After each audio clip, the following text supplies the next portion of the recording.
Alina merasakan butiran keringat meluncur turun dari pelipisnya, membasahi kain ikat kepala yang sudah dekil.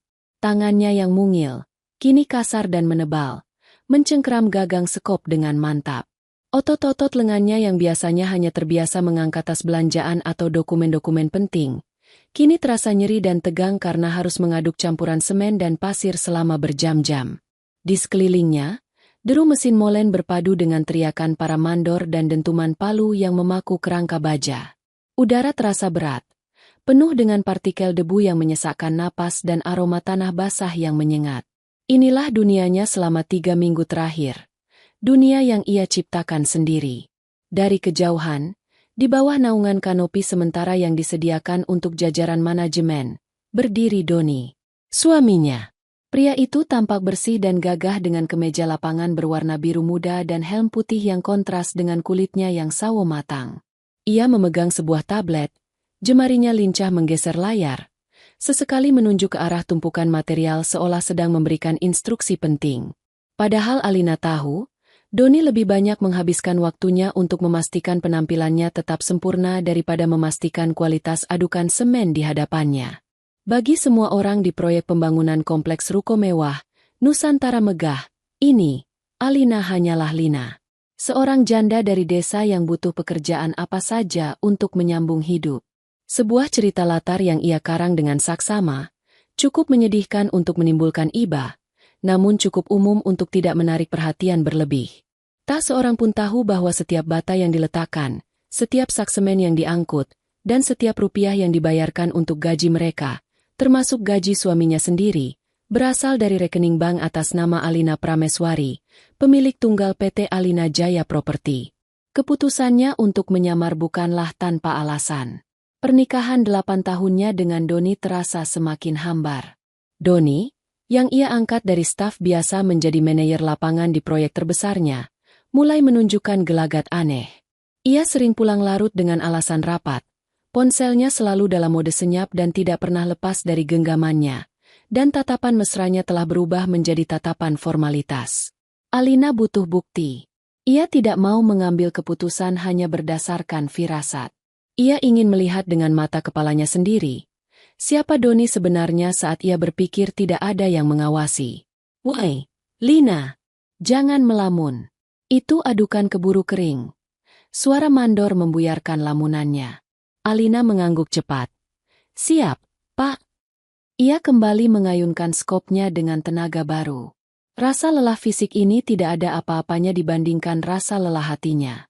Ia terus bekerja, membiarkan tubuhnya basah oleh keringat, saat sebuah aroma parfum yang tajam dan tidak pada tempatnya menginterupsi udara penuh debu di sekitarnya.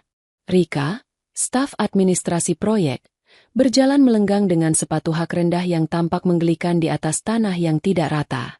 Rok kerjanya yang span dan blus ketatnya menarik perhatian beberapa pekerja, yang langsung pura-pura sibuk saat tatapan Rika menyapu mereka dengan angkuh. Ia berjalan lurus ke arah Doni, senyumnya merekah manja. Alina menghentikan gerakannya sejenak, mengamati dari balik punggungnya. Ia melihat tangan Doni secara, tidak sengaja, menyentuh pinggang Rika saat wanita itu memberikan beberapa lembar kertas. Sebuah gestur singkat, namun cukup untuk membuat perut Alina terasa mual. Ini laporan material yang Bapak minta kemarin. Suara Rika terdengar genit. Sudah Rika rapikan semua. Bagus. Kamu memang selalu bisa diandalkan, Rik. Balas Doni. Suaranya terdengar lebih ramah dari suara yang biasa Alina dengar di rumah. Setelah perbincangan singkat yang penuh dengan tawa kecil dan lirikan mata, Rika berbalik. Ia berjalan melewati Alina yang sedang kembali bekerja. Mungkin karena merasa superior setelah mendapat pujian dari sang manajer, atau mungkin ia memang memiliki sifat dasar yang kejam, Rika berhenti tepat di samping Alina. Ia memegang botol air mineral dingin yang masih separuh penuh. Dengan gerakan yang disengaja namun dibuat seolah-olah kecelakaan, Rika memiringkan botol itu. Air dingin yang masih berembun itu tumpah, membasahi tanah berdebu tepat di depan sepatu bot Alina, menciptakan cipratan lumpur kecil yang mengenai ujung celana kerjanya. UPS, maaf, kata Rika dengan nada yang sama sekali tidak menunjukkan penyesalan. Matanya menatap Alina dari atas ke bawah dengan tatapan merendahkan. Tanganku licin. Tapi tidak apa-apa kan? Air kotor memang paling cocok bertemu dengan tempat yang kotor juga. Beberapa pekerja yang mendengar itu terdiam. Mereka tahu siapa Rika. Wanita itu adalah kesayangan manajer. Melawannya berarti cari masalah. Alina menegakkan tubuhnya perlahan. Debu dan keringat menempel di wajahnya, membuat penampilannya semakin menyedihkan di mata Rika. Ia menatap lurus ke mata Rika. Kemudian pandangannya beralih ke arah Doni yang berdiri tidak jauh dari sana. Suaminya melihat kejadian itu. Alina bisa melihat dengan jelas dari sudut matanya. Dan apa yang Doni lakukan? Pria itu hanya tersenyum tipis. Sebuah senyuman miring yang seolah memberikan persetujuan bisu atas penghinaan yang baru saja ia terima. Doni bahkan sedikit menggelengkan kepalanya, seolah berkata pada Rika, "Sudah, jangan diladeni orang seperti itu." Dunia Alina seakan berhenti berputar sejenak. Bukan tumpahan air atau kata-kata hinaan Rika yang menusuknya. Bukan. Yang menghancurkannya adalah senyuman tipis dari suaminya. Senyuman itu adalah paku terakhir yang menancap di peti mati pernikahannya. Rasa sakit yang tajam dan dingin menjalari dadanya. Begitu pekat hingga ia nyaris lupa cara bernapas. Tapi kemudian, sesuatu yang lain bangkit dari puing-puing hatinya yang hancur. Bukan kesedihan, bukan air mata, melainkan sebuah ketenangan yang mengerikan. Api yang tadinya hanya bara kecil, kini berkobar menjadi lautan api. Di tengah tatapan sinis Rika dan ketidakpedulian Doni, sebuah keputusan telah dibuat. Alina tidak mengatakan sepatah kata pun. Ia hanya sedikit menundukkan kepalanya, memainkan perannya sebagai Lina si kuli yang tidak berdaya.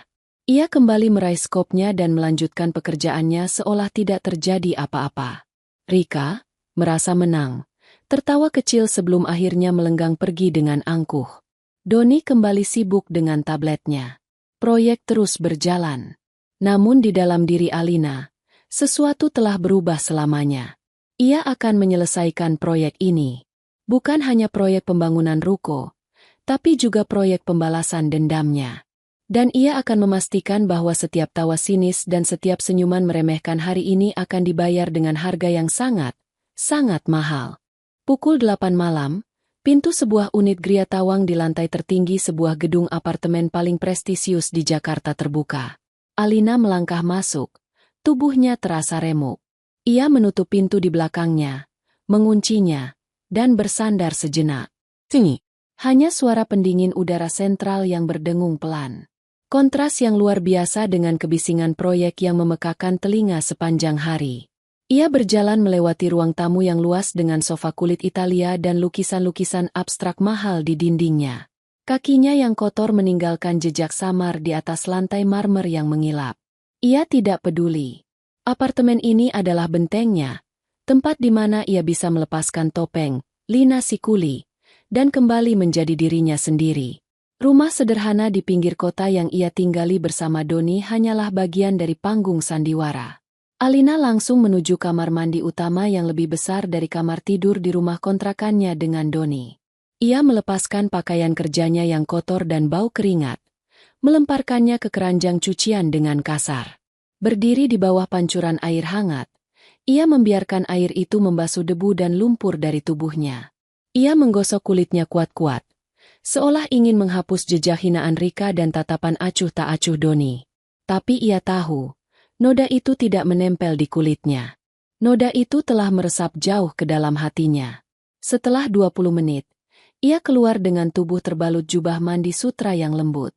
Rambutnya yang basah ia gulung dengan handuk. Ia berjalan ke arah dapur, membuka kulkas 2 pintu yang penuh dengan bahan makanan organik dan minuman impor. Lalu mengambil sebotol air mineral dingin. Air yang sama yang tadi ditumpahkan Rika ke tanah. Ia meneguknya perlahan.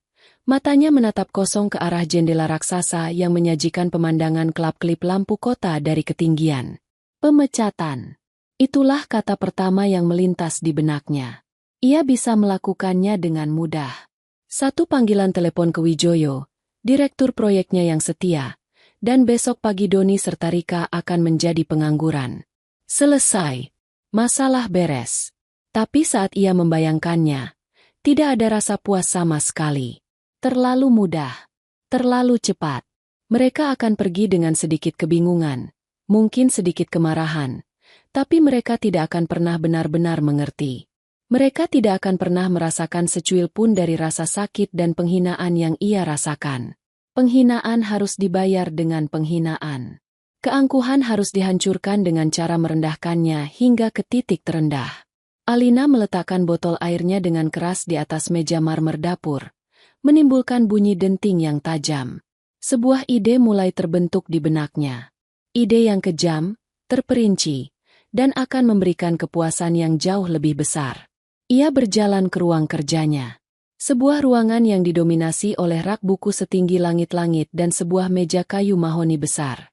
Di atas meja, terbentang cetak biru final dari proyek Nusantara Megah. Ia menyalakan laptopnya, membuka beberapa berkas. Pertama, ia membuka berkas kepegawaian atas nama Rika Anjani. Foto di berkas itu menunjukkan seorang wanita dengan senyum percaya diri. Posisi, staf administrasi lapangan. Riwayat pekerjaan, nihil. Rika adalah karyawan baru yang direkomendasikan langsung oleh Doni.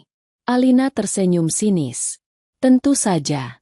Kemudian, ia membuka berkas suaminya, Doni Prakoso. Karirnya menanjak pesat sejak menikahinya. Dari staf biasa, menjadi supervisor, dan kini menjadi manajer lapangan di proyek terpenting perusahaan. Semua karena campur tangannya. Karena ia percaya pada potensi Doni. Sebuah kepercayaan yang kini terasa seperti sebuah lelucon pahit. Rencananya mulai terlihat jelas. Rika suka merasa superior, suka memerintah, dan benci pekerjaan kotor. Maka, Alina akan memberikannya posisi di mana ia harus melakukan semua hal yang ia benci, dan melayani orang yang paling ia hina. Doni merasa dirinya berkuasa di lapangan, seorang manajer yang dihormati. Maka, Alina akan membiarkannya melihat kekasihnya diperbudak di depan matanya, dan ia tidak akan bisa melakukan apa-apa karena perintah itu datang dari atasan yang tidak bisa ia bantah. Alina meraih ponselnya, bukan ponsel murah yang ia gunakan untuk penyamarannya, melainkan ponsel pintarnya yang canggih. Ia mencari nama, Wijoyo, di kontaknya. Pak Wijoyo adalah tangan kanannya, seorang pria parubaya yang telah mengabdi pada perusahaan ayahnya sejak lama. Wijoyo adalah satu dari sedikit orang yang tahu tentang penyamaran Alina dan alasannya. Saya tidak akan memecat mereka, Pak Yo, kata Alina dalam benaknya, seolah sedang berlatih. Belum. Saya punya tugas baru untuk Rika. Tugas yang sangat spesial. Ia menatap kembali ke layar laptop, ke foto Rika yang tersenyum angkuh. Kamu suka menghina kuli, Rika? Bisik Alina pada ruangan yang kosong. Baiklah, mulai besok, kamu akan menjadi asisten pribadi untuk kuli. Kamu akan membawakannya minum, kamu akan membersihkan sepatunya, kamu akan mencatat setiap perintahnya. Kamu akan menjadi babu untuk orang yang paling kamu rendahkan. Dan suamiku yang tercinta akan menonton semuanya, tanpa bisa berbuat apa-apa. Sebuah senyum dingin dan penuh perhitungan terukir di bibir Alina. Ini bukan lagi tentang menyelamatkan pernikahan. Pernikahannya sudah mati sore tadi, di tengah debu proyek, bersamaan dengan tumpahan air mineral dan senyuman tipis Doni. Ini sekarang tentang mengambil kembali harga dirinya. Ini tentang memberikan pelajaran. Pelajaran yang akan memastikan bahwa Doni dan Rika akan mengingat nama Lina Sikuli selama sisa hidup mereka yang menyedihkan. Ia akan membangun panggung penderitaan mereka bata demi bata, sama seperti ia membangun kompleks ruko mewah itu. Dan ketika proyek itu selesai, ia akan meruntuhkan dunia mereka hingga tak bersisa. Keesokan paginya, suasana di kantor administrasi proyek Nusantara Megah berjalan seperti biasa. Pendingin udara berdengung lembut, menciptakan surga kecil yang sejuk di tengah panasnya lokasi konstruksi. Rika duduk di kursinya yang nyaman, mengetik dengan malas di komputernya sambil sesekali mengobrol dengan rekan di sebelahnya. Pikirannya sudah melayang pada jam makan siang nanti, di mana ia sudah berjanji untuk bertemu dengan Doni di sebuah kafe di luar area proyek. Tiba-tiba, pintu ruangan terbuka. Wijoyo, sang direktur proyek, melangkah masuk. Kehadirannya yang jarang di kantor kecil itu seketika membuat semua orang terdiam dan kembali fokus pada pekerjaan mereka. Pak Wijoyo memiliki aura yang tenang namun tegas, membuatnya sangat dihormati sekaligus sedikit ditakuti. Matanya yang tajam menyapu seisi ruangan sebelum akhirnya berhenti pada Rika. Rika Anjani, panggilnya dengan suara datar. Rika sedikit terkejut. Ia segera berdiri dan merapikan blusnya. Iya, Pak Wijoyo. Ada yang bisa saya bantu? Tanyanya dengan nada semanis mungkin. Mungkin saja ia akan mendapatkan bonus atau promosi. Pak Wijoyo berjalan mendekat ke mejanya tanpa ekspresi. Ia meletakkan selembar kertas berkop surat resmi perusahaan di atas meja Rika. Ini surat tugas baru untukmu. Efektif berlaku mulai sekarang. Rika mengerutkan keningnya. Surat tugas baru? Ia mengambil kertas itu dengan perasaan campur aduk antara penasaran dan cemas. Ia membacanya. Matanya yang tadinya berbinar penuh harap, kini membelalak tak percaya. Nomor 047 ST AJP 7 2025. Nama Rika Anjani. Posisi lama staf administrasi lapangan. Posisi baru asisten pengawas lapangan pribadi. Tugas dan tanggung jawab. 1. Mendampingi dan membantu seluruh kebutuhan Saudari Lina, selaku pengawas lapangan khusus, dalam menjalankan tugasnya. 2. Melakukan pencatatan manual atas instruksi Saudari Lina. 3. Memastikan ketersediaan logistik pribadi, air minum, alat tulis, dan lainnya, untuk Saudari Lina. 4. Melaporkan seluruh kegiatan harian langsung kepada Saudari Lina. Keputusan ini diambil berdasarkan arahan langsung dari jajaran Direksi PT Alina Jaya Properti demi meningkatkan efisiensi dan pengawasan kualitas material di tingkat paling dasar. Surat keputusan ini bersifat final dan tidak dapat diganggu-gugat. Hormat kami, Wijoyo, Direktur Proyek. Rika membaca ulang surat itu 3 kali. Asisten pengawas lapangan pribadi, membantu kebutuhan Saudari Lina. Lina si kuli dekil itu? Ini pasti sebuah lelucon. Lelucon yang sangat tidak lucu. Pak, maaf, kata Rika. Suaranya bergetar karena marah dan bingung. Mungkin ada kesalahan? Maksudnya Lina yang mana? Ya? Lina pekerja kasar itu. Hanya ada satu Lina dalam daftar pengawas khusus kami. Jawab Pak Wijoyo dengan dingin. Dan posisimu bukan staf administrasi lagi. Kamu sekarang melapor langsung padanya. Segera temui dia di lapangan. Dia sedang menunggu. Tapi, Pak, ini penurunan pangkat. Dari kantor ber-AC ke lapangan? Menjadi asisten seorang kuli? Apa salah saya, Pak? Protes Rika. Nadanya mulai meninggi. Pak Wijoyo menatapnya tajam. Ini bukan penurunan pangkat. Ini adalah tugas khusus dari pusat. Pihak pemilik perusahaan ingin ada pengawasan model baru, langsung dari bawah. Dan mereka yang memilihmu untuk membantu tugas ini. Anggap saja ini sebuah kehormatan. Jika kamu menolak, kamu tahu konsekuensinya. Ancaman terselubung itu begitu jelas. Menolak berarti pemecatan. Wajah Rika memerah. Ia merasa dipermalukan di depan semua rekan-rekannya yang kini menatapnya dengan berbagai ekspresi. Mulai dari kasihan hingga menahan tawa. Ia, Rika Anjani, yang selalu merasa menjadi bintang di kantor ini, kini harus menjadi pesuruh seorang kuli. Tanpa berkata apa-apa lagi, Pak Wijoyo berbalik dan meninggalkan ruangan, meninggalkan Rika yang berdiri mematung dengan surat tugas di tangan. Begitu pintu tertutup, Rika dengan gerakan cepat menyambar tasnya dan berlari keluar, bukan ke lapangan, tapi ke arah pos manajemen tempat Doni biasa berada. Ia menemukan Doni sedang berbicara dengan seorang subkontraktor. Tanpa mempedulikan sopan santun, Rika langsung menarik lengan Doni. Doni, ini gila. Kamu harus melakukan sesuatu. Serunya dengan panik. Doni terkejut. Ada apa, Rika? Tenang dulu. Ia meminta maaf pada subkontraktor itu dan membawa Rika sedikit menjauh. Dengan napas terengah-engah, Rika menyodorkan surat tugas itu. Lihat ini. Aku disuruh jadi jongosnya si Lina dekil itu. Perintah langsung dari direksi katanya. Ini penghinaan, Don. Doni membaca surat itu dengan kening berkerut. Ia sama bingungnya dengan Rika. Lina? Pengawas lapangan khusus? Sejak kapan seorang kuli angkut punya jabatan seperti itu? Ini tidak masuk akal. Pasti ada kesalahan administrasi yang konyol.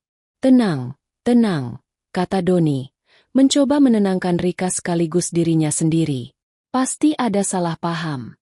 Mana mungkin kamu jadi asisten dia? Nanti aku coba bicara dengan Pak Wijoyo. Mungkin ada dokumen yang tertukar.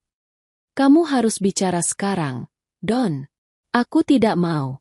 Aku tidak sudi diperintah-perintah sama perempuan kampung itu. Rengek Rika. Namun, jauh di lubuk hatinya, Doni merasa cemas. Pak Wijoyo bukanlah orang yang bisa diajak bernegosiasi. Jika ia berkata itu perintah dari pusat, maka itu adalah kebenaran.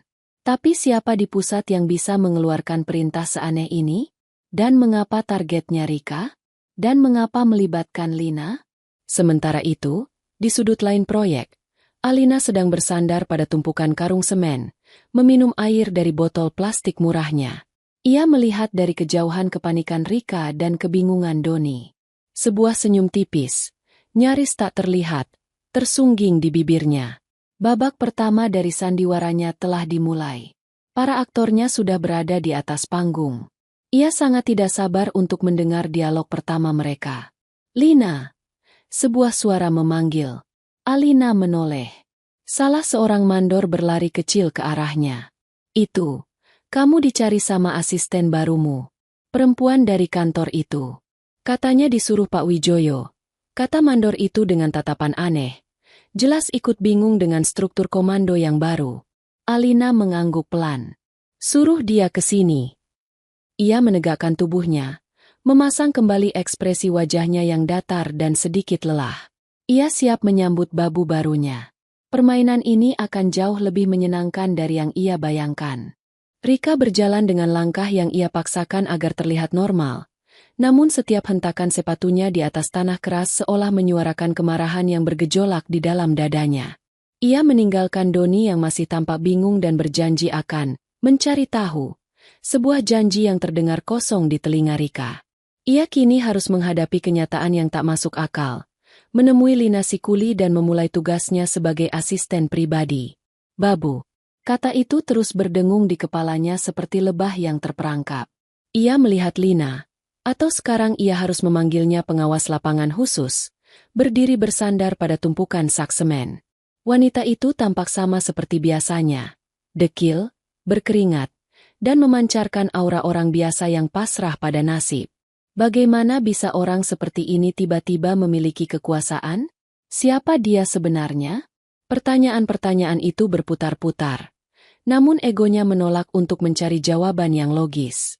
Baginya, ini adalah sebuah bentuk kekeliruan besar atau sebuah konspirasi untuk menyingkirkannya. Permisi, kata Rika dengan nada dingin saat ia tiba di hadapan Alina. Ia bahkan tidak menggunakan panggilan, Mbak, atau Ibu. Alina menoleh perlahan. Wajahnya datar tanpa ekspresi. Sudah datang? Tanyanya dengan suara serak, seolah lelah. Bagus. Pekerjaan pertama. Saya haus. Tolong ambilkan saya minum. Air putih dingin. Perintah pertama itu, begitu sederhana namun begitu menusuk. Kemarin, ia menumpahkan air ke tanah di depan wanita ini sebagai penghinaan. Hari ini, ia diperintahkan untuk mengambilkan air untuknya sebagai tugas. Rika terdiam sejenak. Rahangnya mengeras. Ia ingin sekali berteriak dan memaki. Tapi bayangan wajah tegas Pak Wijoyo dan ancaman pemecatan menahannya. Gengsinya terluka parah, tapi kebutuhan untuk mempertahankan pekerjaan dan hubungannya dengan Doni lebih besar. Di mana saya bisa mengambilnya? Tanya Rika ketus. Di bedeng istirahat pekerja, di ujung sana. Jawab Alina sambil menunjuk dengan dagunya. Jangan lama. Dengan perasaan terhina, Rika berbalik dan berjalan menuju bedeng pekerja. Tempat itu adalah area yang selalu ia hindari. Bau keringat, suara tawa yang kasar, dan tatapan para kuli membuatnya merasa tidak nyaman. Saat ia masuk untuk mengambil sebotol air dingin dari kotak pendingin, ia bisa merasakan puluhan pasang mata menatapnya. Mereka adalah orang-orang yang biasanya ia pandang sebelah mata, dan kini mereka melihatnya menjalankan perintah untuk salah satu dari mereka. Wajahnya terasa panas karena malu. Ia kembali dengan sebotol air di tangan dan menyerahkannya pada Alina dengan kasar. Alina menerimanya, membuka tutupnya, dan meneguknya perlahan. Matanya tidak pernah lepas dari wajah Rika yang merah padam. "Terima kasih," kata Alina pelan, sebelum meletakkan botol itu di sampingnya. "Sekarang tugas kedua." Alina menunjuk ke arah gerbang utama proyek di mana sebuah truk besar sedang menurunkan palet-palet berisi sak semen. "Lihat truk itu? Hari ini ada pengiriman 300 sak semen. Saya mau kamu berdiri di sana. Catat setiap sak yang diturunkan untuk memastikan jumlahnya pas. Pakai buku catatan dan pulpen. Tulis tangan. Saya mau laporannya detail." Rika menatap tidak percaya. Berdiri di bawah terik matahari, menghitung sak semen satu persatu seperti seorang kenek? Kenapa tidak pakai laporan pengiriman saja? Semuanya sudah tercatat di komputer. Protesnya, mencoba mencari celah. Komputer bisa salah input. Mata manusia kadang lebih teliti. Itu tujuan adanya pengawas lapangan. Dan kamu adalah asisten saya. Kerjakan saja, jawab Alina dengan nada final. Ia lalu memberikan sebuah buku catatan kecil dan pulpen murahan pada Rika. Mau tidak mau, Rika berjalan ke arah gerbang. Debu dari semen yang diturunkan langsung beterbangan, menempel di blusnya yang tadinya rapi. Matahari terasa menyengat kulitnya. Ia berdiri di sana, merasa seperti orang bodoh, membuat coretan-coretan di buku setiap kali seorang kuli menurunkan satu sak semen. Para kuli itu, yang kemarin masih ia pandang rendah, kini melewatinya sambil sesekali melirik dengan senyum yang sulit diartikan. Rika merasa seluruh dunia sedang menertawakannya. 1 jam berlalu, dan Rika sudah merasa seperti akan pingsan. Keringat membasahi kening dan punggungnya. Blusnya kini tampak kotor dan lepek. Saat tugas menghitung semen selesai, ia kembali menghadap Alina dengan napas terengah-engah, berharap penderitaannya hari ini sudah cukup. Alina sedang duduk di atas sebuah balok kayu, memeriksa tali-tali pengikat pada tumpukan besi. Ia mendongak saat Rika datang. "Sudah selesai." "Sudah. 300 pas," jawab Rika. "Bagus," kata Alina. Ia kemudian melihat ke arah sepatu botnya yang tertutup debu tebal dan sedikit lumpur kering. "Tugas terakhir untuk sekarang. Lihat sepatu saya. Kotor sekali. Kalau saya menghadap mandor dengan penampilan begini, saya bisa tidak dianggap serius. Tolong bersihkan." Inilah puncaknya. Permintaan yang paling merendahkan. Membersihkan sepatu. Sepatu seorang kuli. Rika membeku di tempatnya. Matanya memancarkan kemarahan murni. "Apa katamu?" desisnya. "Kamu dengar saya," balas Alina dengan tenang. "Kamu asisten saya. Tugasmu memastikan saya bisa bekerja dengan baik. Dan saya tidak bisa bekerja dengan baik kalau sepatu saya berat karena lumpur. Di dekat pos satpam ada sikat dan lab. Cepat." "Saya bukan pembantu," teriak Rika. Tak sanggup lagi menahan diri. Alina menatapnya lekat-lekat. "Benar. Kamu bukan pembantu. Kamu adalah asisten pengawas lapangan pribadi yang digaji oleh perusahaan ini untuk melaksanakan perintah saya. Jika kamu merasa tugas ini di luar deskripsi pekerjaanmu, silakan ajukan surat pengunduran diri ke Pak Wijoyo. Pintu keluar ada di sebelah sana." Skakmat. Rika tidak punya pilihan. Mengundurkan diri berarti kehilangan segalanya. Kehilangan pekerjaan, kehilangan akses pada Doni, dan kehilangan kesempatan untuk hidup nyaman yang selalu ia impikan. Dengan tangan gemetar karena amarah dan bibir yang terkatup rapat menahan tangis, ia berjalan ke pos satpam, mengambil sikat kasar dan seember air. Ia kembali ke hadapan Alina, berjongkok di tanah yang kotor, dan mulai menyikat sepatu bot yang menjijikan itu. Setiap gesekan sikat terasa seperti menggores harga dirinya. Air mata panas mulai menggenang di pelupuk matanya. Tapi ia menahannya agar tidak jatuh. Ia tidak akan memberikan kepuasan pada wanita ini dengan melihatnya menangis. Alina hanya diam memperhatikan. Ia tidak menunjukkan senyum kemenangan atau ekspresi puas. Wajahnya tetap datar. Namun di dalam hatinya, ada perasaan dingin yang aneh. Ini bukanlah kebahagiaan. Ini adalah keseimbangan. Keadilan kosmik yang ia ciptakan sendiri. Ia sedang memaksa Rika untuk merasakan bagaimana rasanya berada di posisi paling bawah. Posisi di mana harga diri seolah tidak ada harganya. Setelah sepatu itu bersih, Rika berdiri dan melempar sikat itu ke tanah. Sudah. Terima kasih. Kamu boleh istirahat sekarang. Tapi jangan jauh-jauh. Nanti kalau saya butuh, saya panggil. Kata Alina sebelum berbalik dan berjalan pergi, meninggalkan Rika yang berdiri sendirian di tengah debu, kotor, lelah, dan hancur sehancur-hancurnya. Hari pertama sebagai babu telah usai, dan rasanya seperti neraka. Malam itu, Rika menangis sejadi-jadinya di dalam mobil Doni. Mereka bertemu di tempat parkir sebuah restoran cepat saji, jauh dari area proyek. Rika menceritakan semua penghinaan yang ia alami, mulai dari mengambilkan air minum hingga puncaknya, membersihkan sepatu bot Lina yang penuh lumpur. Aku tidak tahan lagi, Don. Aku tidak tahan. Perempuan itu sengaja menyiksaku. Kamu harus melakukan sesuatu. Isak Rika sambil memukul-mukul dashboard mobil. Wajah Doni mengeras karena marah. Tapi kemarahannya bukan ditujukan pada sistem yang menempatkan Rika di posisi itu, melainkan pada Lina. Siapa perempuan itu berani-beraninya memperlakukan Rika seperti ini? Rika adalah kekasihnya, calon istrinya jika rencananya berhasil. Melihat Rika dipermalukan sama saja dengan melihat dirinya sendiri dipermalukan.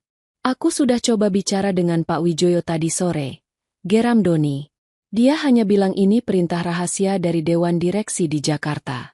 Dia bahkan memperingatkanku untuk tidak ikut campur kalau tidak mau posisiku ikut terancam. Ini gila.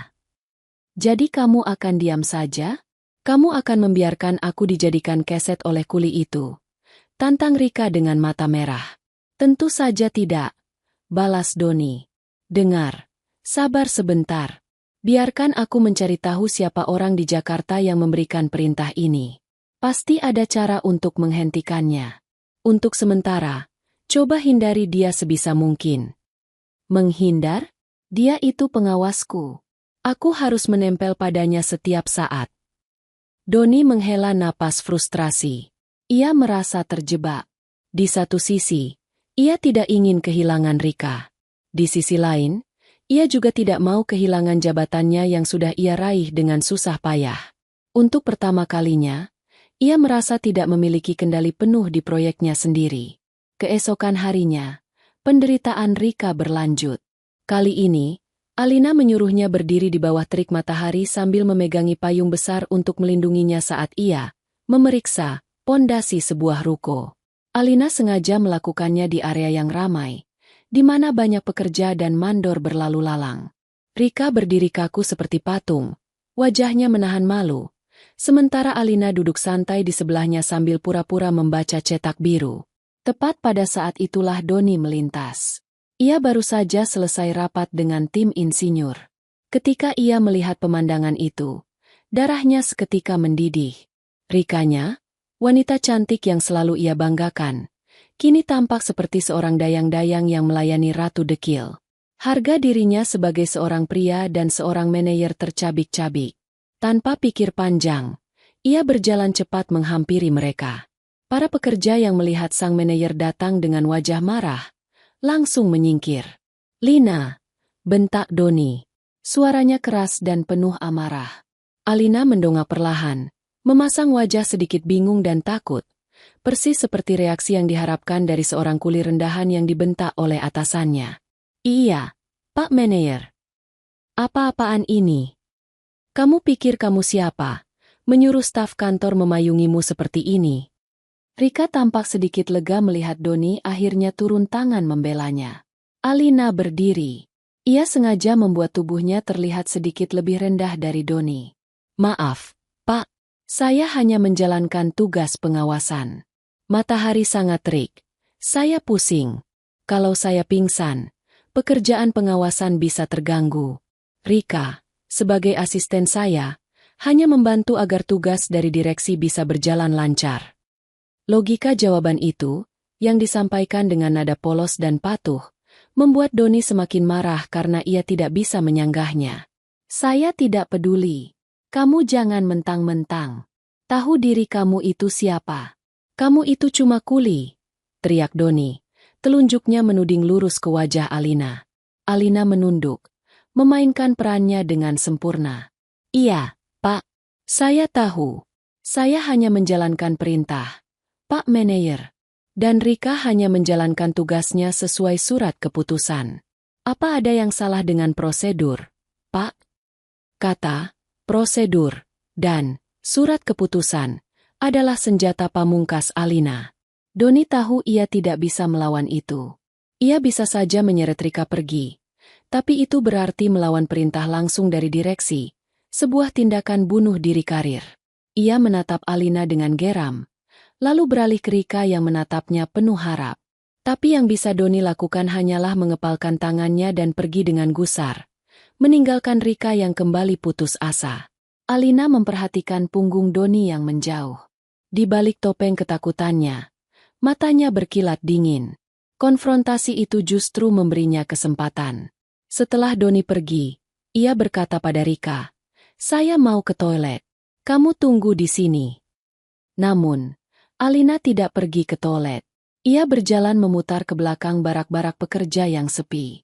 Firasatnya mengatakan bahwa setelah ledakan emosi tadi, Doni pasti akan mencari Rika untuk menenangkannya. Dan tempat yang paling mungkin adalah tempat yang tersembunyi. Benar saja. Dari celah antara dua kontainer penyimpanan yang berkarat, ia melihatnya. Doni menarik Rika ke dalam pelukannya. Rika menangis di dadanya. "Sabar, sayang, sabar ya. Aku janji akan selesaikan ini," bisik Doni sambil mengelus rambut Rika. "Aku sudah tidak kuat, Don." Isak Rika. SSSTT. Doni menenangkan Rika, lalu mencium keningnya, pipinya, dan akhirnya bibirnya.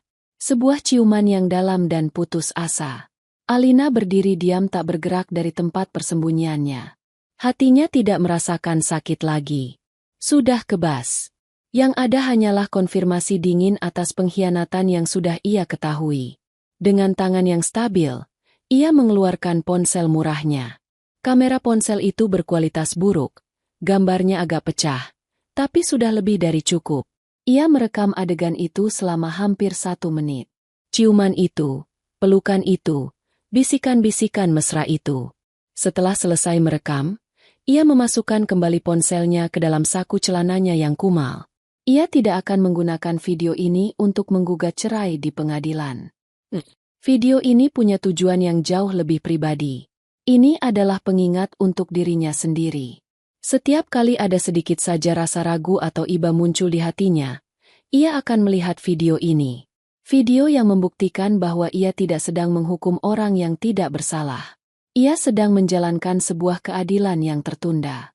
Minggu-minggu berikutnya terasa seperti siksaan tanpa akhir bagi Rika. Alina, dengan kreativitas yang dingin, terus menemukan cara-cara baru untuk merendahkannya. Batasan antara atasan dan bawahan menjadi kabur, berganti menjadi hubungan antara majikan dan pesuruh. Doni semakin frustrasi karena semua usahanya untuk mencari tahu siapa direksi pusat yang misterius itu selalu menemui jalan buntu. Hubungan mereka yang tadinya penuh gairah, kini dipenuhi keluhan dan pertengkaran. Suatu hari, saat sedang memeriksa kualitas campuran beton, Alina, secara tidak sengaja, tersandung dan menumpahkan seember air kotor ke arah Rika. Air keruh berwarna coklat itu menyiram rok dan sebagian blus Rika. "Aduh, Rika, maaf sekali. Saya tidak lihat ada batu," kata Alina dengan ekspresi panik yang dibuat-buat. Para pekerja di sekitar berhenti sejenak, melihat pemandangan itu. "Cepat bersihkan. Nanti kamu dimarahi atasan kalau kelihatan kotor dan tidak profesional. Penampilan itu penting, kan?"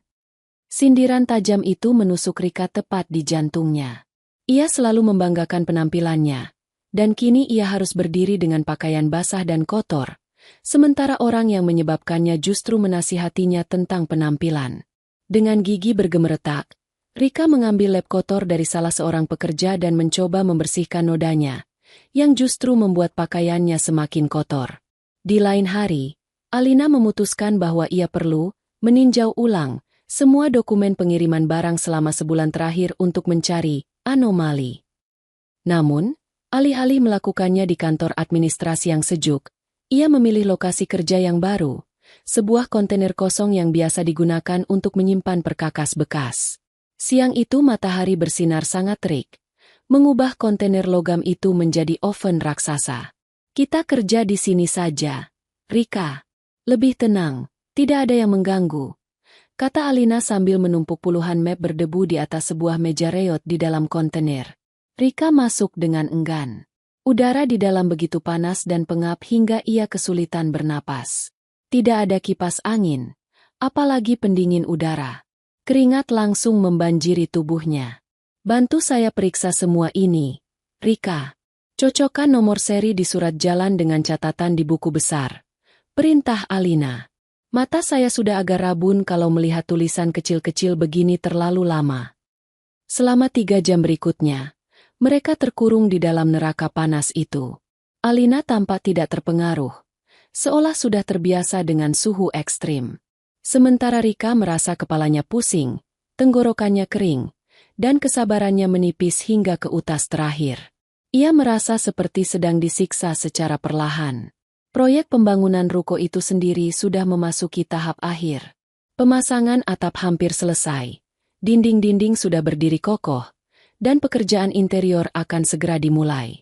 Bagi Rika, akhir proyek ini adalah cahaya di ujung terowongan. Ia terus bertahan dengan satu harapan, semua ini akan segera berakhir.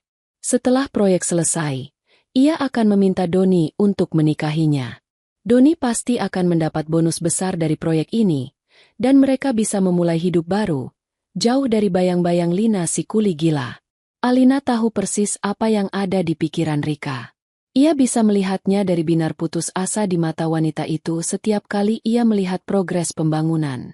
Oleh karena itu, Alina sudah menyiapkan satu adegan penutup untuk babak penyiksaan ini. Sebuah puncak penghinaan yang akan terpatri selamanya dalam ingatan Rika.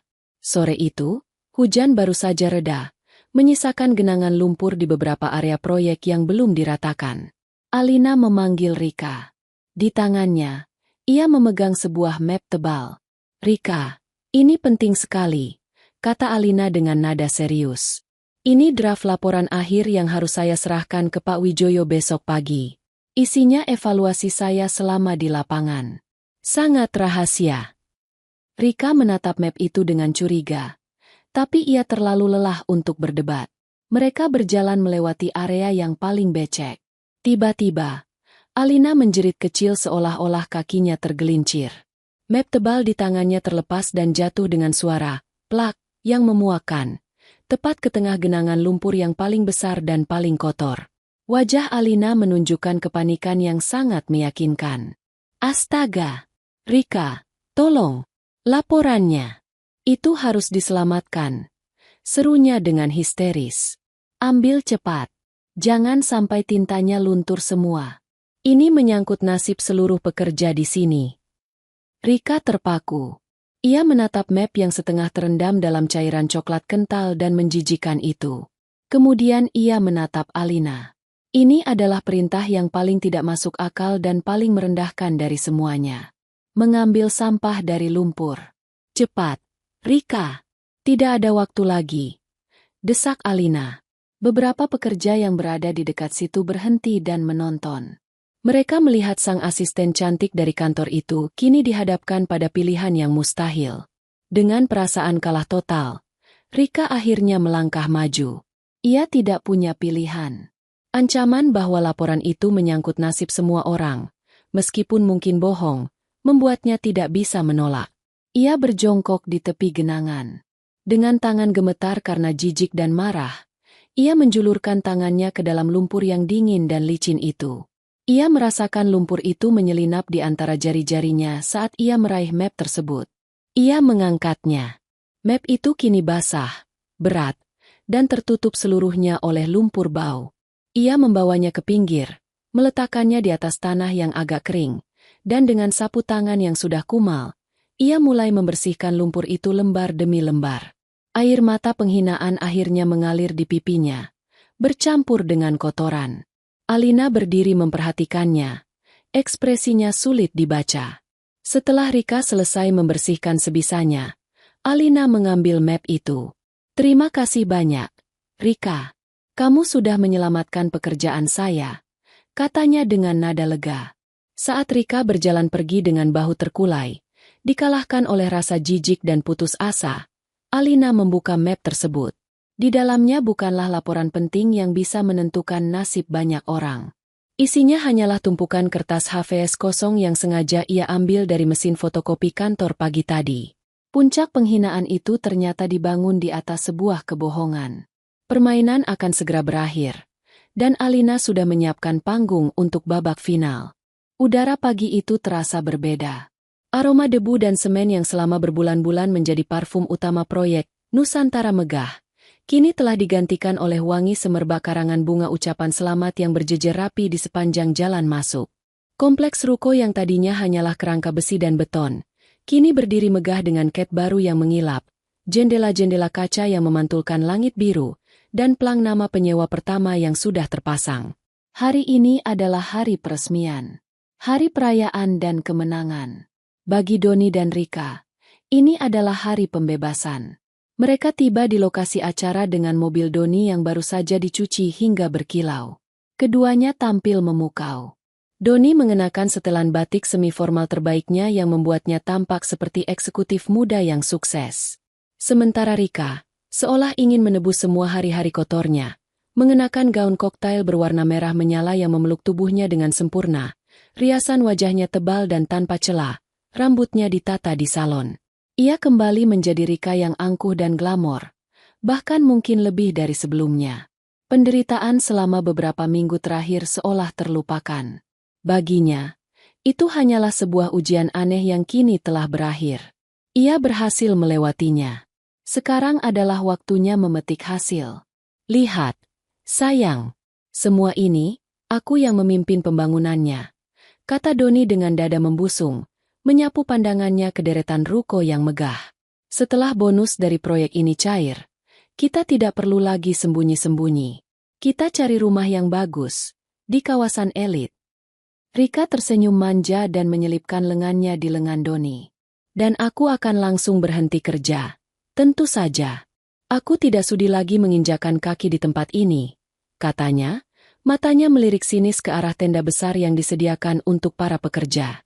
"Aku mau fokus menjadi Nyonya Doni Prakoso." Doni tertawa. Sebuah tawa penuh kemenangan. Mereka berjalan menuju tenda VIP, menyapa beberapa tamu penting dan kolega dengan penuh percaya diri. Sesekali, mata Rika menyapu kerumunan pekerja yang sedang menikmati hidangan prasmanan sederhana. Ia mencari satu wajah. Wajah dekil Lina Sikuli. Ia ingin sekali melihat wanita itu. Mungkin untuk melemparkan satu senyuman kemenangan terakhir. Tapi ia tidak bisa menemukannya. Mungkin sudah dipecat atau pulang kampung, pikir Rika dalam hati dengan puas. Baguslah, hama sudah hilang. Sementara itu, di dalam salah satu unit ruko di lantai 2 yang telah disulap menjadi ruang tunggu pribadi, Alina sedang menatap pantulan dirinya di cermin besar. Transformasinya begitu total hingga ia sendiri nyaris pangling. Tidak ada lagi Lina Sikuli, dengan kulit legam dan rambut kusam. Yang ada di cermin adalah Alina Prameswari. Rambutnya disanggul modern dengan rapi, memperlihatkan lehernya yang jenjang. Ia mengenakan sebuah gaun terusan berwarna biru tua yang elegan. Potongannya sederhana namun terbuat dari bahan mahal yang jatuh dengan sempurna di tubuhnya. Riasan wajahnya tipis namun profesional, menonjolkan matanya yang tajam dan bibirnya yang tegas. Di atas meja di sampingnya, tergeletak sebuah map berwarna biru. Di dalamnya, ada 2 surat pemecatan dan 1 set dokumen gugatan cerai yang sudah ditandatangani oleh pengacaranya. Pak Wijoyo masuk ke ruangan dengan langkah pelan. Ia menatap Alina dengan sorot mata penuh kekaguman dan rasa hormat yang dalam. "Semua sudah siap, Bu Alina. Para tamu undangan sudah berkumpul." Pak Doni baru saja selesai memberikan kata sambutan sebagai manajer lapangan. Alina mengangguk. Napasnya ia tarik dalam-dalam. Bagaimana pidatonya? Pak Wijoyo tersenyum tipis. Sangat percaya diri.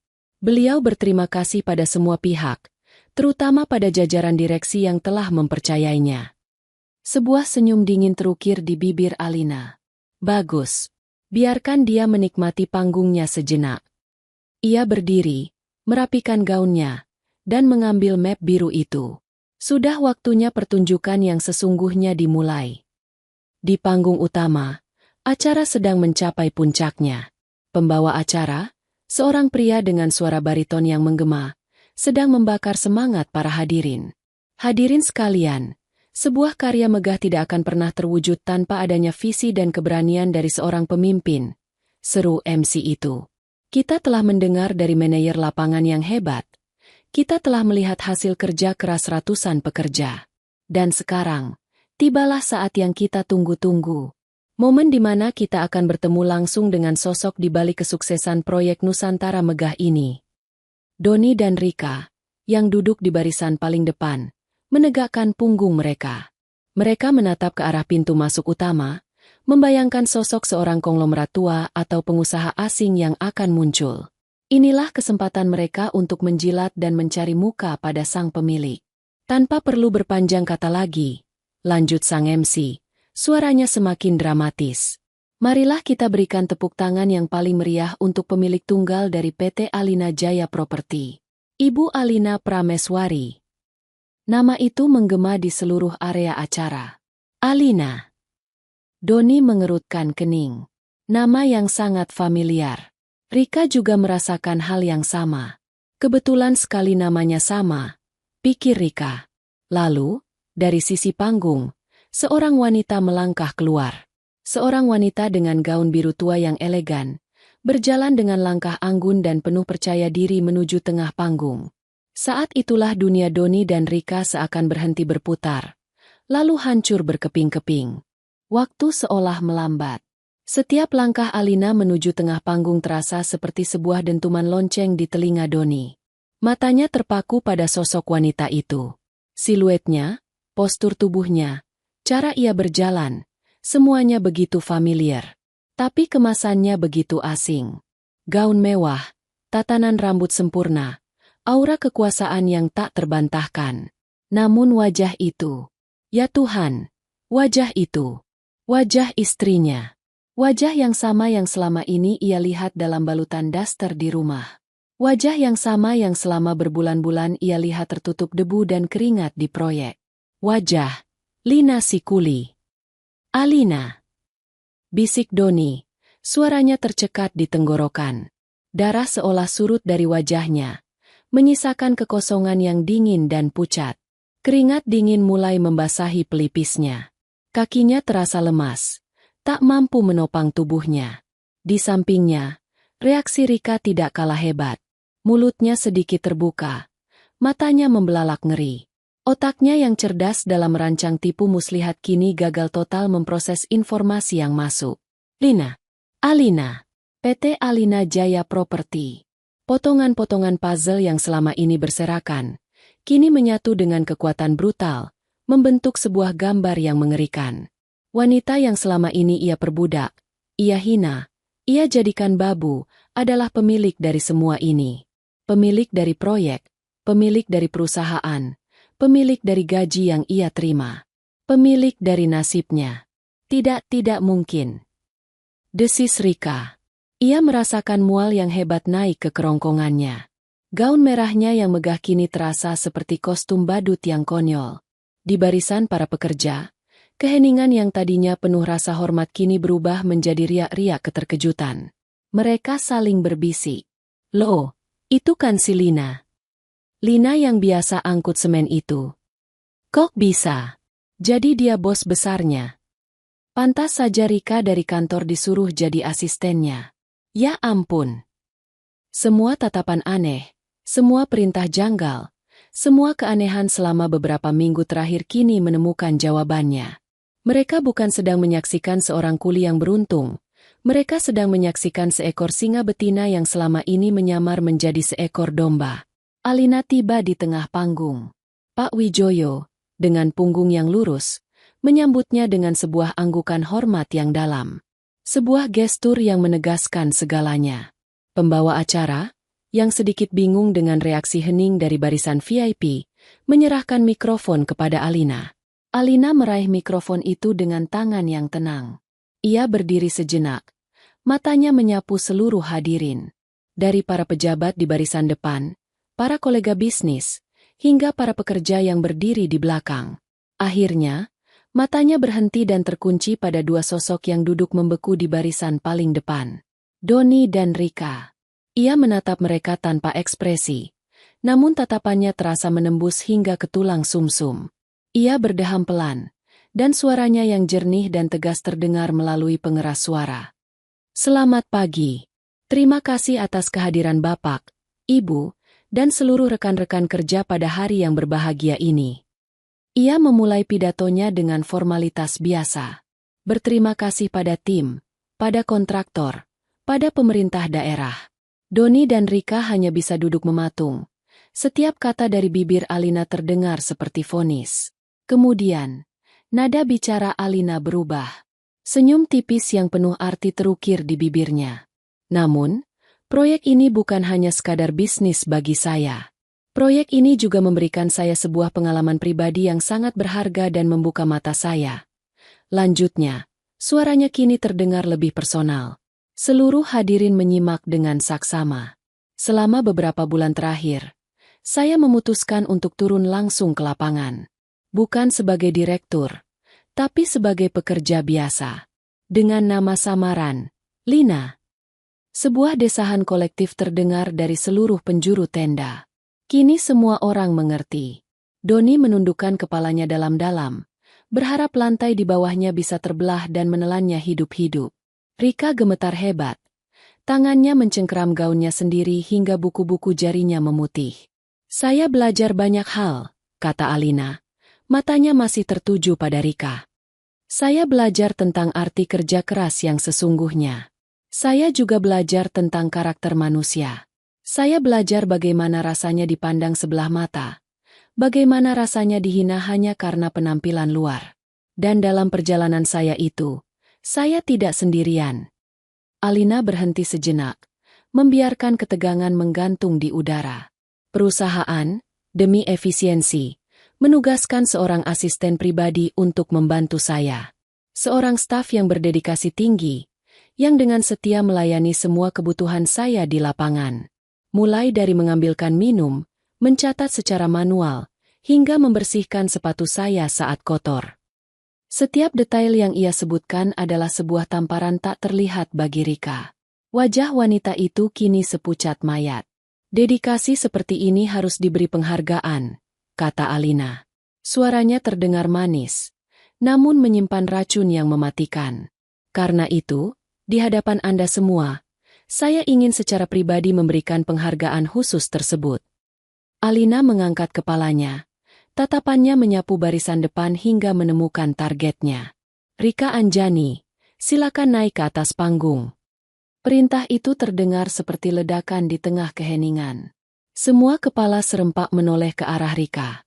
Ratusan pasang mata kini menatapnya, menusuknya. Ia terjebak dalam sorotan lampu panggung dan tatapan seluruh dunia. Ia ingin lari, ingin menghilang, tapi kakinya seolah terpaku di lantai. Doni, yang duduk di sebelahnya, tidak bergerak. Ia bahkan tidak berani menatap Rika. Ia telah meninggalkan wanita itu sendirian di tengah medan pertempuran yang ia sendiri ikut ciptakan. Silakan, Rika. Jangan malu-malu, ulang Alina. Senyum di bibirnya semakin lebar. Panggung ini menunggumu. Dunia Rika menyempit menjadi sebuah terowongan panjang. Di ujung terowongan itu adalah panggung, dan di atas panggung itu berdiri Alina, sosok yang kini tampak begitu besar dan mengintimidasi. Suara dengungan di telinganya menenggelamkan bisik-bisik para penonton. Namun ia bisa merasakan tatapan mereka seperti ribuan jarum yang menusuk kulitnya.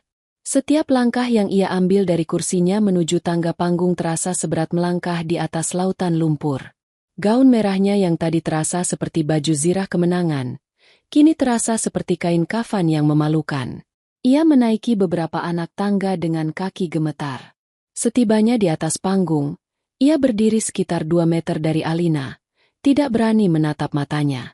Ia hanya bisa menatap lantai panggung yang terasa bergoyang. Alina tersenyum, senyum yang tidak mencapai matanya. Lebih dekat, Rika. Jangan takut. Ini adalah momenmu. Dengan sisa-sisa tenaga, Rika melangkah maju hingga ia berdiri tepat di samping Alina. Kontras di antara mereka begitu menyakitkan. Alina yang anggun dan berkuasa, dan Rika yang layu dan kalah. Saya ingin seluruh hadirin di sini menjadi saksi, kata Alina.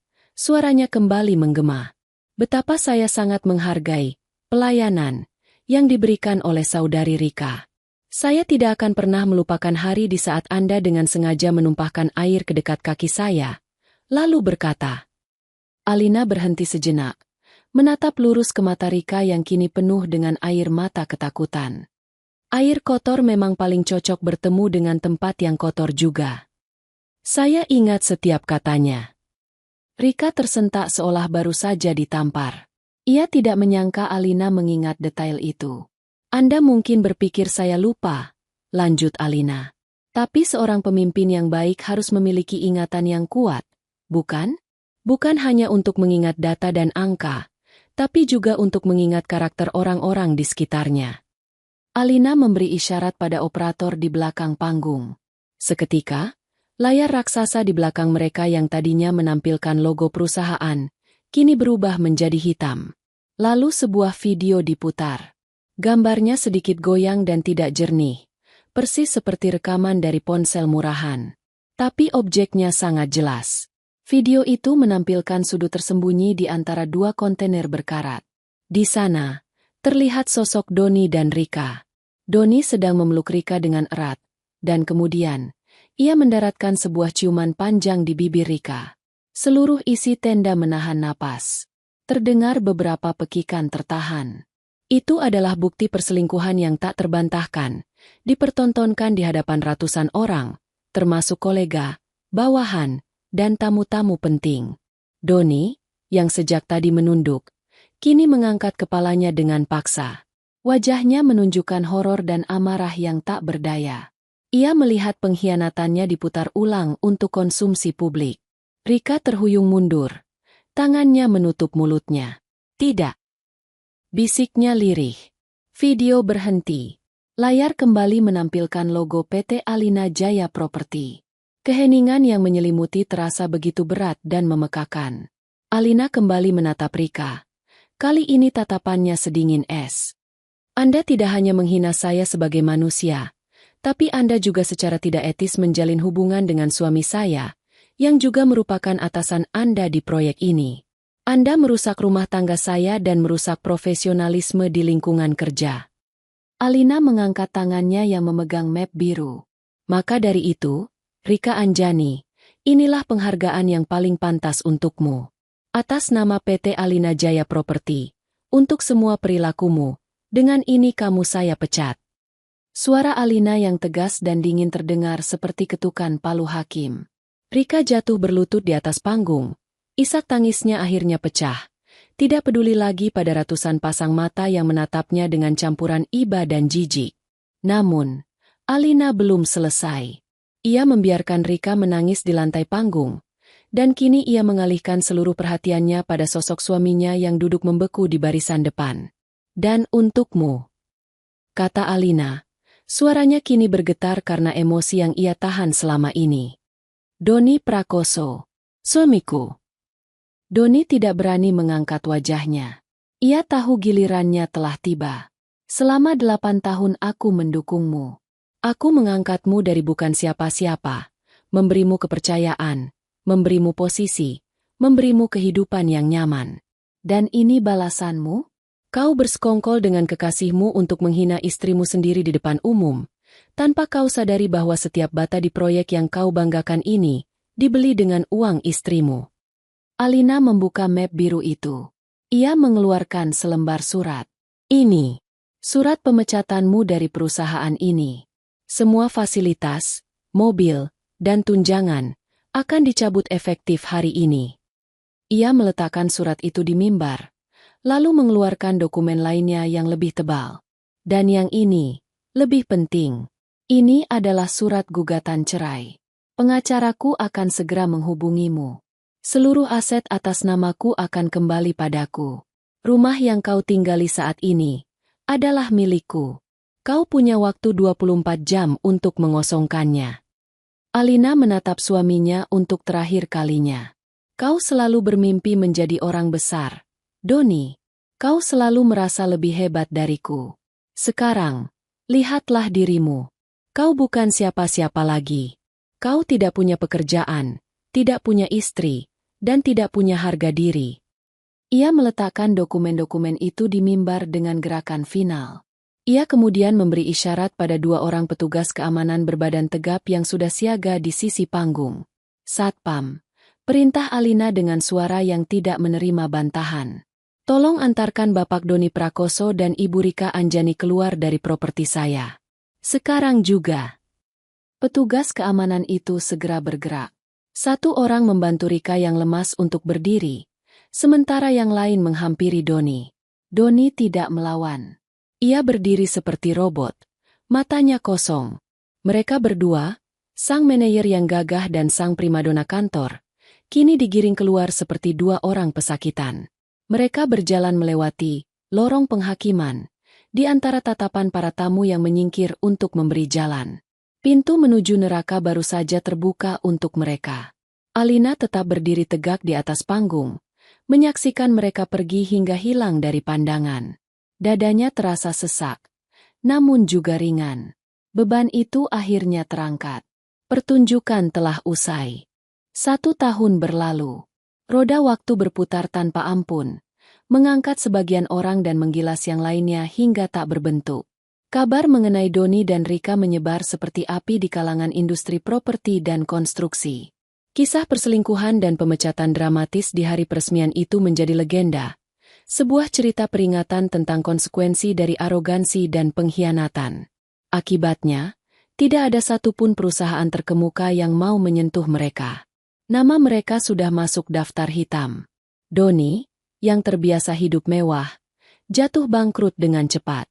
Tanpa pekerjaan, tanpa pesangon, dan dengan reputasi yang hancur, ia harus menjual semua aset kecil yang tersisa atas namanya. Ia dan Rika sempat mencoba tinggal bersama di sebuah kontrakan sempit. Namun hubungan mereka yang dibangun di atas nafsu dan kepentingan, hancur lebur di tengah kesulitan. Mereka terus-menerus bertengkar, saling menyalahkan atas nasib buruk yang menimpa. Ini semua salahmu. Kalau saja kau tidak sombong dan menghina Lina waktu itu, teriak Doni pada suatu sore. Salahku. Kamu yang tidak bisa membelaku. Kamu yang pengecut. Laki-laki macam apa kamu ini? Balas Rika. Wajahnya yang dulu cantik kini kusam karena stres. Akhirnya, mereka berpisah. Rika pergi, mencoba peruntungannya dengan mendekati pria-pria kaya lainnya. Namun cap sebagai pelakor dan berita memalukannya sudah tersebar luas. Ia berakhir bekerja serabutan dengan gaji pas-pasan. Doni, yang ditinggal sendirian, semakin terpuruk. Ia menjadi pemabuk dan penjudi, menghabiskan sisa uangnya untuk kesenangan sesaat. Beberapa bulan kemudian, ia terlihat berkeliaran di jalanan, pakaiannya lusuh, tatapannya kosong. Pria yang dulu gagah itu kini benar-benar menjadi gelandangan, persis seperti statusnya di mata masyarakat, bukan siapa-siapa. Di sisi lain dunia, Alina Prameswari justru bersinar semakin terang. PT Alina Jaya Property melesat menjadi salah satu perusahaan properti paling disegani di negeri ini. Keberanian dan ketegasannya dalam insiden Nusantara Megah justru menaikkan citranya sebagai seorang pemimpin yang kuat dan berintegritas. Ia memimpin perusahaannya dengan tangan dingin namun adil, membuat bisnisnya berkembang pesat. Kebahagiaan pribadinya pun mulai bersemi kembali. Ia tidak lagi merasakan dendam. Masa lalu telah ia kubur dalam-dalam, menjadi pelajaran berharga. Ia kini fokus pada masa depan.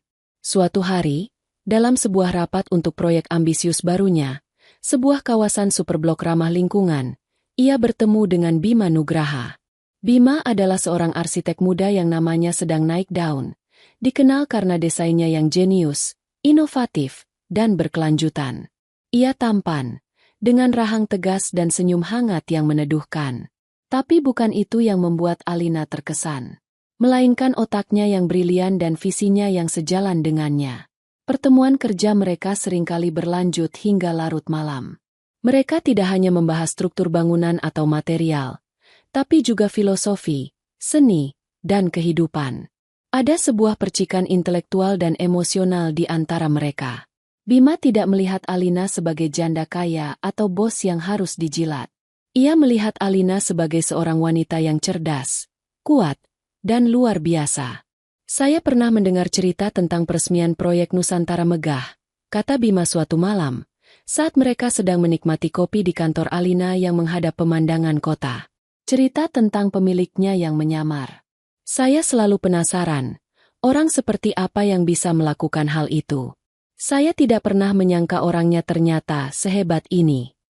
Alina tertawa. Sebuah tawa yang tulus dan ringan, yang sudah lama tidak terdengar. Itu hanya masa lalu, Bima. Sebuah bab yang harus ditutup. Bagi saya, itu bukan hanya masa lalu, balas Bima. Tatapannya lurus dan tulus. Itu adalah bagian dari cerita yang membuat Anda menjadi Anda yang sekarang. Dan saya sangat mengaguminya. Beberapa bulan setelahnya, proyek Superblok itu mulai dibangun. Suatu sore, Alina dan Bima berdiri di lantai teratas salah satu menara yang masih berupa kerangka. Dari sana, mereka bisa melihat matahari terbenam, mewarnai langit kota dengan gradasi oranye dan ungu. Di bawah mereka, proyek baru mereka yang megah mulai terbentuk. Di kejauhan, kompleks ruko Nusantara Megah tampak kecil, hanya sebuah titik dalam perjalanan hidup Alina. Bima berdiri di sampingnya, lalu dengan lembut menggenggam tangan Alina. Alina tidak menariknya. Genggaman itu terasa hangat, nyaman, dan penuh rasa hormat. Ia menatap Bima, lalu tersenyum. Sebuah senyum yang memancarkan kebahagiaan sejati dan kedamaian. Dendam telah usai. Penderitaan telah berakhir. Di tengah debu proyek yang baru, di samping pria yang tulus mengaguminya, Alina Prameswari akhirnya menemukan fajar barunya. Ia tidak hanya berhasil membangun kembali kerajaannya, tapi juga membangun kembali hatinya. Dan kali ini, pondasinya jauh lebih kuat. 2 tahun telah berlalu sejak hari peresmian yang dramatis itu.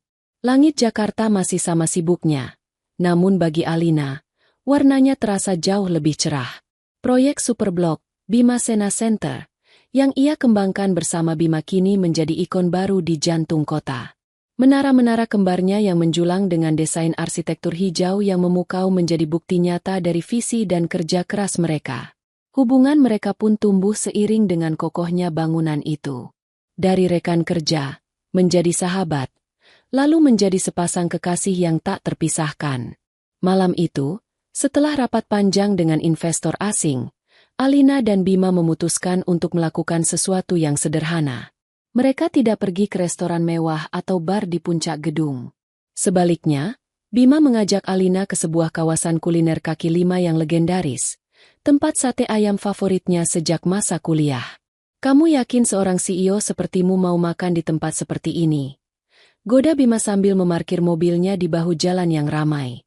Alina tertawa kecil. CEO juga butuh makan sate. Bima.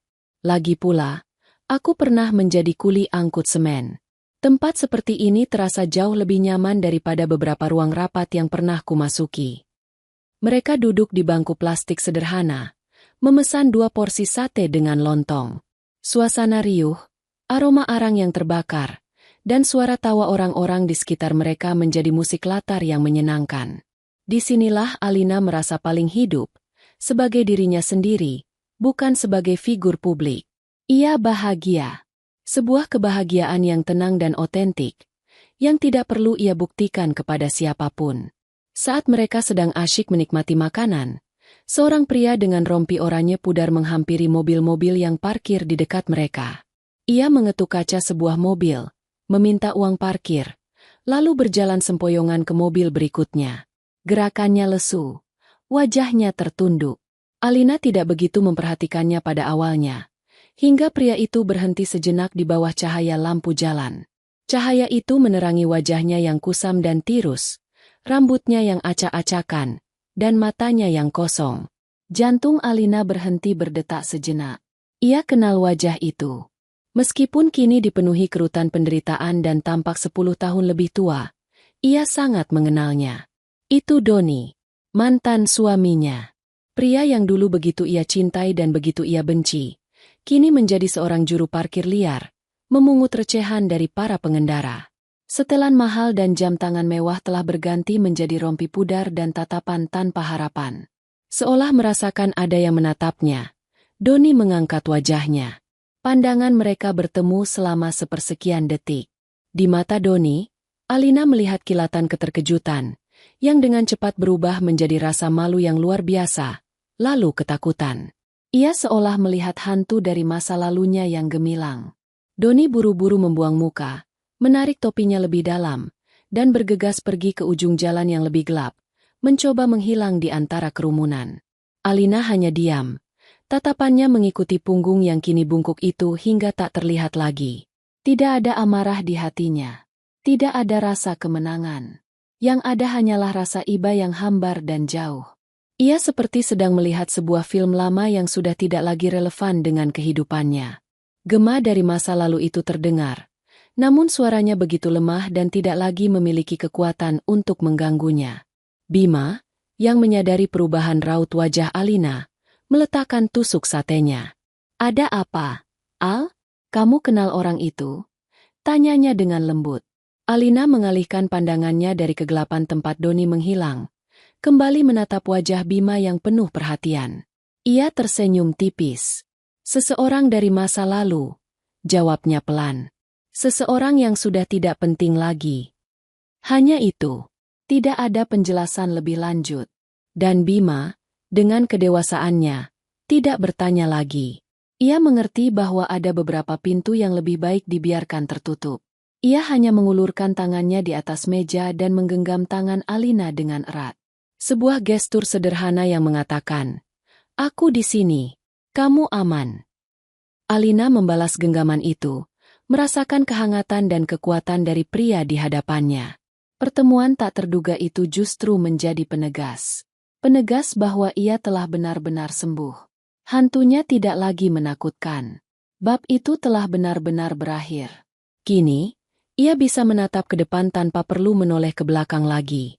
3 bulan setelah malam di warung sate itu, menara utama Bimasena Center akhirnya mencapai tahap penyelesaian akhir.